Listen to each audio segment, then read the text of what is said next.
एकनाथ शिंदे जी को या अजित पवार जी को बार बार दिल्ली में ही आना पड़ेगा। मोदी और शाह जी उनका हाईकमांड है, जो कहेंगे वो मानना पड़ेगा। कभी एकनाथ शिंदे जी ने मुख्यमंत्री देवेंद्र जी के कैबिनेट में काम किया है, अचानक देवेंद्र जी उनके कैबिनेट में काम करने लगे। अब जिस प्रकार की राजनीति महाराष्ट्र में चल रही है उसमें कोई स्वाभिमान नाम की चीज अब बाकी नहीं है। आजकल देखता हूं उनके चेहरे पर बहुत हंसी है। दिल्ली में कल घूम रहे थे गॉगल विगल कोट सूट पहन के, उनके चेहरे की रौनक वापस आ गई है जो लोकसभा चुनाव में खत्म हो गई थी। कल मीटिंग थी और उसमें एकनाथ शिंदे का कहना है कि अभी एक और महाराष्ट्र में मीटिंग करेंगे बीजेपी का, उसके बाद डिसाइड कीजिएगा। क्या कहेंगे? बात ऐसी है कि महाराष्ट्र की सभी बातें दिल्ली में डिसाइड होगी।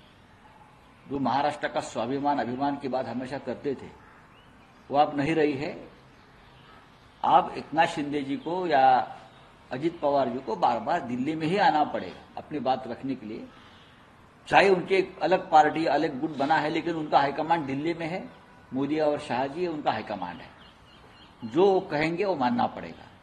चाहे उनकी डिमांड उनकी मांगे कुछ भी हो, लेकिन उनको महाराष्ट्र में जो बात चाहिए उसके लिए दिल्ली की उनको मंजूरी लगेगी।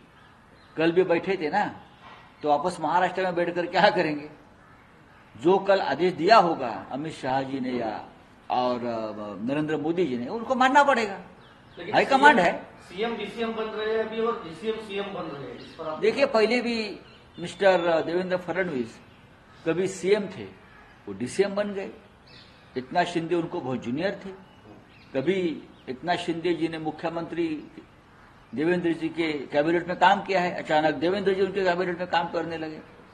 अब जिस प्रकार की राजनीति महाराष्ट्र में चल रही है उसमें कोई स्वाभिमान नाम की चीज अब बाकी नहीं है, बची नहीं। वापस डीसीएम बन रहे हैं। वो तो सदैव डीसीएम है, वो सदैव डीसीएम है, सदैव डीसीएम रहेंगे।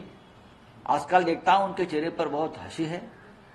दिल्ली में कल घूम रहे थे गॉगल विगल कोट सूट पहन के, उनके चेहरे की रौनक वापस आ गई है जो लोकसभा चुनाव में खत्म हो गई थी।